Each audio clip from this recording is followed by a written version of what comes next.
I know I've been described as a crusading newspaper editor and everything. I wasn't. I just wanted to run a good small-town newspaper, try and provide some thoughtful ideas to the people in the community. But I didn't duck when I saw the problem. It wasn't long he took on the organized crime in the Madison County area. Everybody gave him credit for having courage, but wondered whether he was being a little bit foolhardy. He found out that there was a lot of gambling and prostitution going on, and different ones were against it, but they were afraid to say anything because a lot of the leading politicians in that area were taking money under the table to keep things quiet. I'd actually tried to get someone to run for sheriff or prosecuting attorney to show that you could win in this kind of a situation without having the benediction of these underworld characters.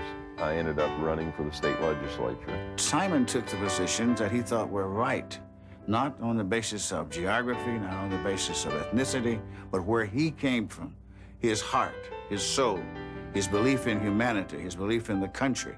And that's what he talked about. And it was very unpopular for him to take many of the positions he took, but it didn't seem to bother him because he believed so strongly in what was right. That's Paul Simon that I know. My father, who died in 1969, he loved people, especially kids, but he loved people. He was a very compassionate man, a very fair-minded man, and he did not hesitate to differ with others if he thought there was a matter of principle at stake, even though he sometimes would put his own position in jeopardy as a pastor or as a person in the community. And I think Paul picked up that quality from Dad. As I reflected on the Colonel North thing, I thought of my father. And at that point, when I stood up before those 5,000 or 8,000 people in Indianapolis just an hour before the president spoke, and our mail and phone calls were running about 100 to 1 in support of Colonel North, I remembered what my father had done.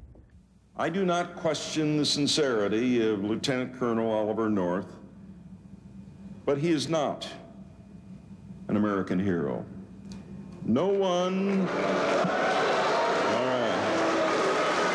Before this audience of 8,000 people, Paul Simon had the courage to get up and to say that heroes are not people who trample on the Constitution. Heroes are not people who violate the laws of the land.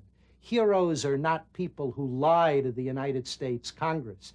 Obviously, that wasn't very well received at the time that he said it, but it seemed to me to be the truth, and it came from the essence of what he is all about. Well, I think I always have faced the possibility that stands I take may cause me an election.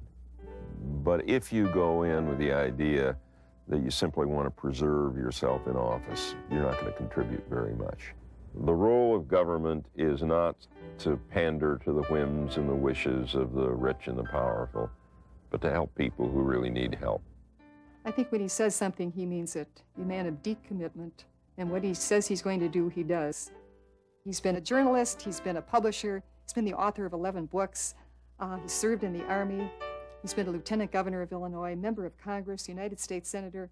What more can you want in a president of the United States? He's very special. He has a great deal of integrity, and I think we really need Paul to become our next president. I strongly feel that way. I trust him. I guess that's the best trait that I can see. I look at Paul Simon, I trust Paul Simon. He really exudes a certain quality that you just don't find very often in government. He's genuine, and I think that comes through loud and clear. It is time to say once again that we're proud of the traditions of our party. The tradition of fighting for decent jobs for all Americans, long-term care for seniors, the tradition of leveling with the American people and having pay-as-you-go government, the concern for quality education for everyone, the tradition of standing up for human rights. These are the traditions I embrace, not just with this speech, but with my whole heart. You can't win an election by standing for nothing. I intend to make sure that next November the American people can choose between a real Republican and a real make no apologies Democrat.